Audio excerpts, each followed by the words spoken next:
எல்லாருக்கும் வணக்கம். ஊடக நண்பர்கள் அனைவருக்கும் வணக்கம். இங்கே வாழும் திருவள்ளுவராக இருக்கிற எஸ்பிஎம் வந்து சொன்ன பிறகு எங்களெல்லாம் பேச அழைக்கவே கூடாது. அவர் கடைசியாக வச்சுக்கிட்டிங்கன்னா முத்திரை பதிச்ச மாதிரி பேசிட்டு போயிடுவார். எங்களை மாதிரி பிட்டு கோஷ்டிகளில் முன்னாடியே அனுப்பி விட்டீங்கன்னா நாங்கள் தப்பிச்சு ஓடிடுவோம்.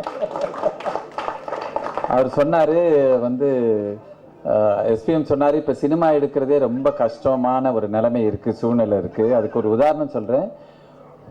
ஒரு நாள் தியேட்டருக்கு போனேன், டைட்டில் போட்டாங்க, படம்லாம் போட்டாங்க, படம் முடிஞ்சுது, படம் வந்து இன்டர்வல் விட்டது, வெளியே போய் காஃபி சாப்பிட்டுட்டு வந்தா திருப்பி டைட்டில் போடுறாங்க. என்னடா மறுபடியும் டைட்டில் போடுறீங்கன்னு கேட்டா, நீங்க பார்த்த படத்தை தூக்கிட்டோம், இது வேற படங்கன்றாங்க.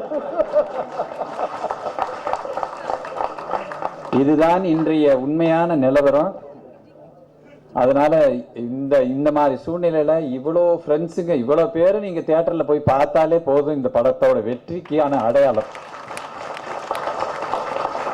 ஒரு சின்ன பழமொழி சொல்லுவாங்க, நகரத்தில் ஒரு நண்பனை காட்டு நீ மிகப்பெரிய பணக்காரன் சொல்லுவாங்க. இவ்வளோ நட்பை சேகரித்த இயக்குனர் ரவிக்கும் தயாரிப்பாளர் ரவிக்கும் என்னுடைய மனமார்ந்த வாழ்த்துக்கள். இந்த படம் வந்து சிவாசா சொன்னார், எங்க தொலைஞ்சு போயிட்டாரு, ஆன்மீகம் இதான் எம்ஏஎம்ல போயிட்டாரு. இங்க நிறைய பேர் கூட்டிட்டு போறாங்க, நிறைய பேர் இமயமலைக்கு கடத்துற வேலையாவே சில பேர் இருக்காங்க, ஜாக்கிரதையா இருந்துக்கோங்க. அதனால இந்த படம், இதில் உழைத்த இந்த விழாவின் நாயகன் தீபக்கும் என் வாழ்த்துக்களை சொல்லி, உழைத்த அனைத்து கலைஞர்களுக்கும் என் வாழ்த்துக்கள். நன்றி.